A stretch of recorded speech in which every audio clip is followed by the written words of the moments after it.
want you to close your eyes and visualize yourself around the ages 5 to 7 years old. See them as they are, as if they are standing right in front of you. Now, think of the way you talk to yourself throughout the day. Would you say the same things you say to your younger self as you do to your adult self? Just let that sink in for a little bit. Probably not. You would want to affirm to this little child in front of you of just how capable they are, of just how lovable they are, and just how worthy they are in this lifetime.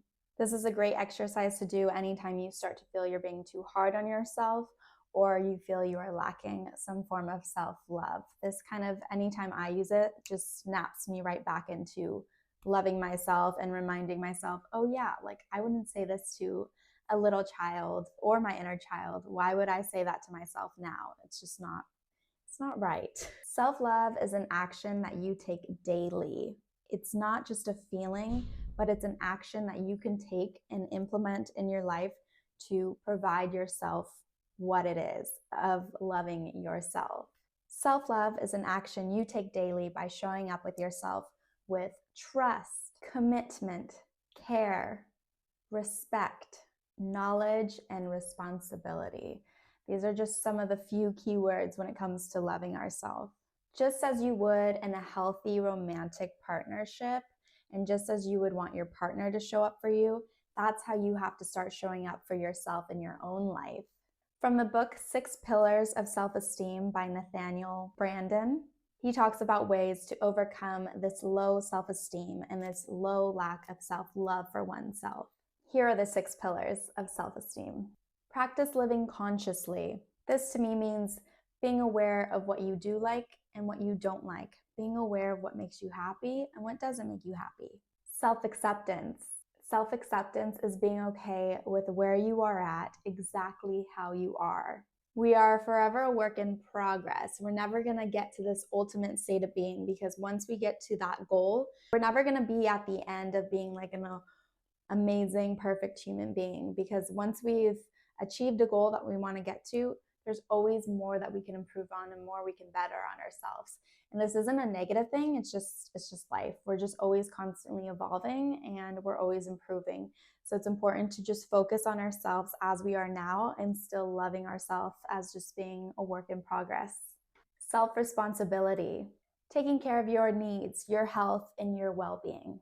Self-assertiveness, speaking up for yourself and doing the things that you want to do in life and not letting anything else get in the way of that, and just putting yourself out there because you're doing it as an act of love and kindness to yourself. Living purposefully, taking action in your daily life towards the things that bring you joy and bring you a sense of purpose and a sense of meaning and a sense of fulfillment.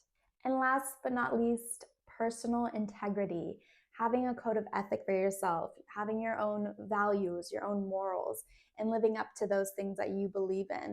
Incorporating all these 6 pillars of self-esteem is going to help build naturally that self-love. If you are taking care of yourself in each of these different ways, naturally you're going to build that love for yourself because you are taking care of yourself. And like I said earlier, self-love is an action. It is something that you take action upon, and you really do have the choice if you are taking that action or not. A great affirmation for self-love that I love to work with sometimes is, I am breaking with old patterns and I'm moving forward in my life. This kind of just sets the tone for like what I said earlier. It's like we're constantly a work in progress. We're constantly moving forward, and just being gentle with ourselves in that process and not being too hard on ourselves along the way, and knowing that you can change. If you're at somewhere where you don't want to be at forever, like just know like you're not going to be there, and this affirmation just kind of reminds you of that. I am breaking with old patterns and I'm moving forward in my life. It just feels good. It kind of like releases tension after saying it. And naturally, as human beings, it's way more easier to believe in our negative thoughts than our positive thoughts. But it's actually the negative thoughts that keep us stagnant and unable to move forward in our lives. If you struggle with negative thoughts, I recommend you writing it down on a piece of paper, everything you think about yourself, all the negative things. Write them down, and then take a look at that piece of paper and start crossing all that negativity out and rewrite them with positive statements. Like if you say, I'm so boring, cross that out and instead write, I have many interesting things about me. And then if it's, I'm unlovable, change it to I am so lovable.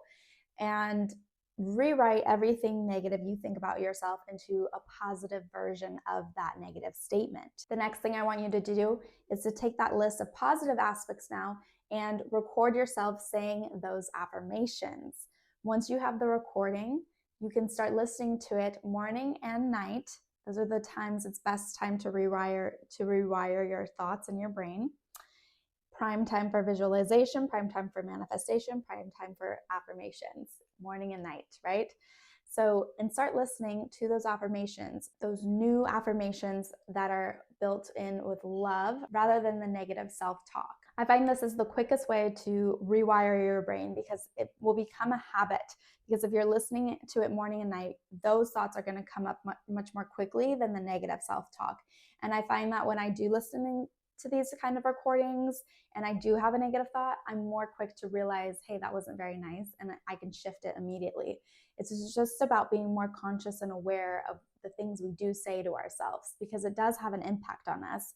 Imagine if you were saying that to your inner child or to a kid, like you're so boring, you're so unlovable, like that's so like unconducive and not going to help them grow into the best thing they can be. Like it doesn't make sense to do that. So why, if you wouldn't do that to a child, why would you be saying those things to yourself? You can't hate yourself into loving yourself. For a little bit, it can help, maybe motivate you to change some things because you're in distaste of yourself. So it's going to help motivate you, but that's not going to bring lasting and sustainable changes. Say you fix that thing that you were so fixated on changing about yourself. Once you do, you're going to realize you're still unhappy.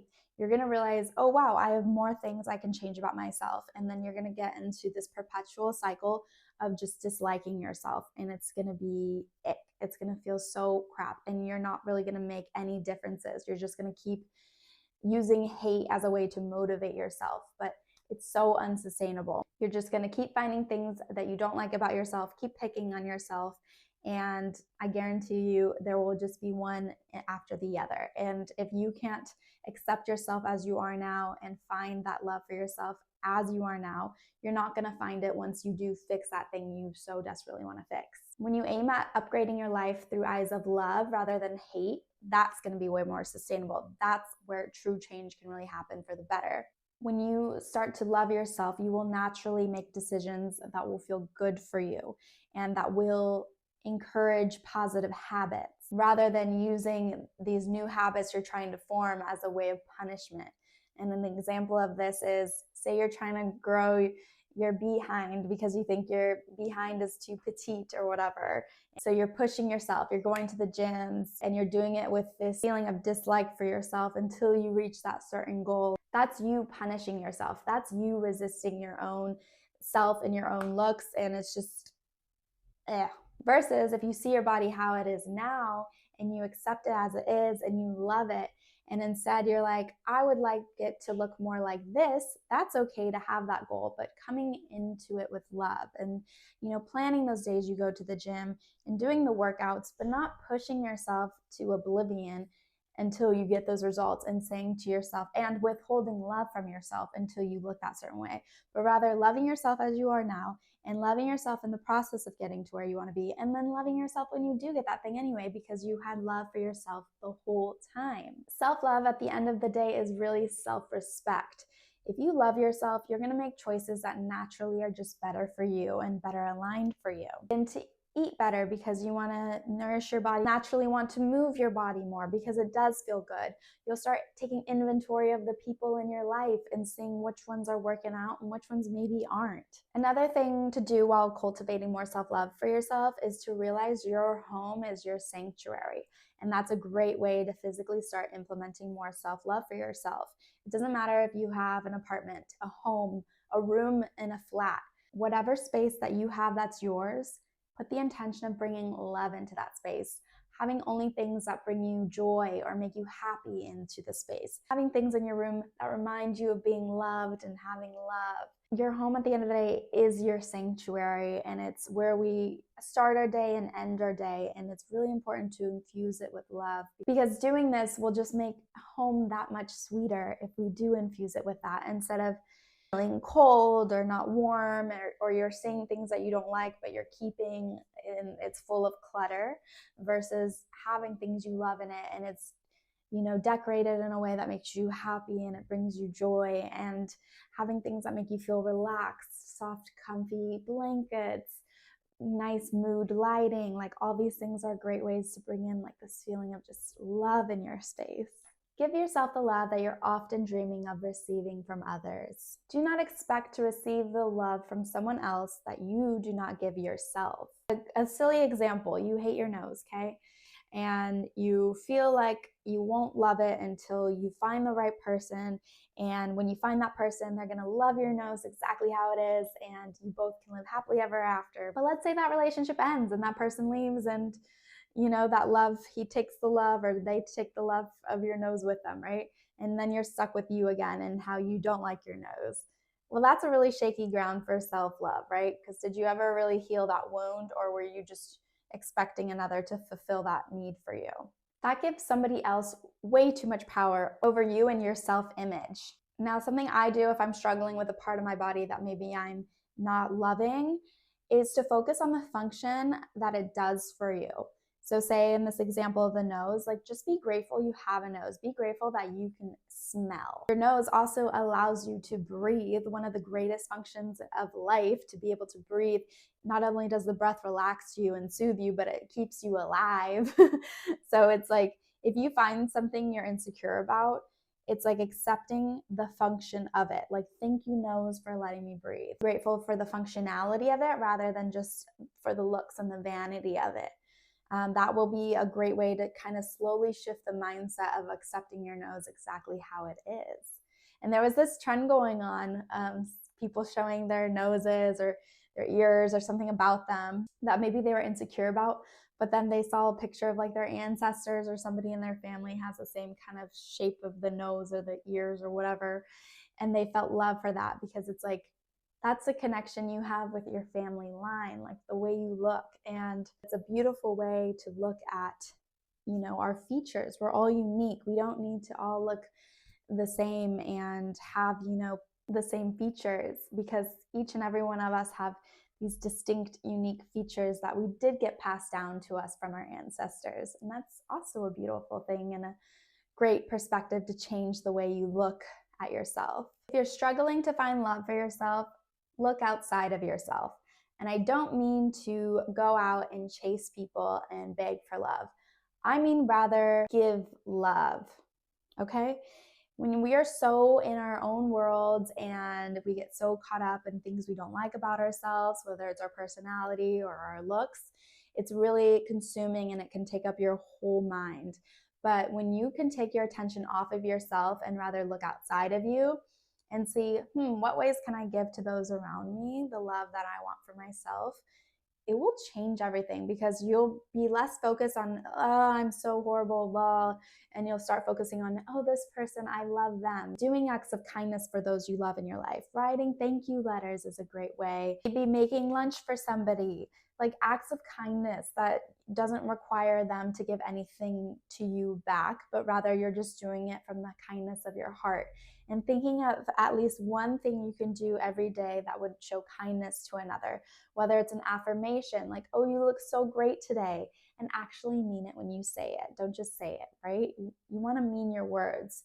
People know the difference. And, or if it's, making lunch for a friend, or, buying a gift for somebody because you thought of them when you saw it, opening the door for a stranger, giving somebody in need some money. Like, there's so many little acts of kindness that we can do in our daily lives that will take our attention away from ourselves and be able to give that to others. Because I think we sometimes do get so caught up in our own little lives, but there's so much of a greater life outside of us. And when we stop obsessing over things that we don't like about ourselves, we'll be able to see the beauty that's around us. And once you take that attention off yourself and you don't have yourself under a microscope, you'll begin to feel a lot better and you'll be able to like yourself better. You can do this with anything you feel like you're lacking. If you feel like you're lacking connection in your life, give connection, meaning reach out to somebody, tell them you've been thinking about them, or ask a friend how they've been doing. If you feel like you're lacking in knowledge on a certain topic, find somebody who you think is knowledgeable about something and tell them how knowledgeable they are and how you admire them for it. So if you're looking for something, maybe you can't totally give yourself yet first, try giving it to another, because I think we as human beings have an easier time of giving to others than we do to giving to ourselves. So if you do find yourself in that boat, practice giving to others in a way that makes you feel good. When you do this, you'll naturally raise your vibration when you give to others. So you'll start to feel good. And then you'll see that maybe it will be easier to implement some little practices of self-love into your day. Another great tip is to learn your love language. There's so many little free tests you can do on Google to check this out. The 5 love languages are words of affirmation, quality time, physical touch, receiving gifts, and acts of service. So for example, my love language is quality time. So a way I could show myself love is by giving myself time to hang out with myself, spending the day with myself, going to go get an ice cream that I really like, or spending time alone journaling, or just giving that time where I'm present with myself. I'm not on my phone. Maybe I'm just sitting there aware of my thoughts. These are times that I can show myself self-love. If your love language is words of affirmation, start telling yourself, I look so beautiful today. My hair looks amazing. I have a great personality. I am so kind to everyone I meet. If it's physical touch, give yourself a hug. Ask your friend for a hug. Get a massage. Receiving gifts, go out and buy yourself a gift. Go out and get something really cute for yourself. Maybe make yourself something. There's so many ways that we can give back to ourselves in creative ways. And looking at your love language and knowing what feels right for you is a great way to start and a great way to get to know yourself better. I recommend to check in with yourself as much as you can throughout your days, because I don't think we do this enough. I think we can get so caught up in the go, go, go, checking things off our to-do list. But if we could just check in with ourselves for like a minute before each new thing we are doing, or when we get home, or when we go to the bathroom at work, just checking in with yourself, like, how am I doing? That makes a huge difference, because it's showing yourself that you are coming back and you care, like you care about yourself. Like when you have a friend who checks in on you, it feels so good. You're like, oh, they notice me, they care about me, they want to know how I'm doing. So if you start doing that for yourself, that's a huge thing you can start doing. And it's so easy. It's so easy to just be like, how am I doing right now? Oh, I'm a little hungry. Go eat, right? Oh, I'm a little tired. Take a nap.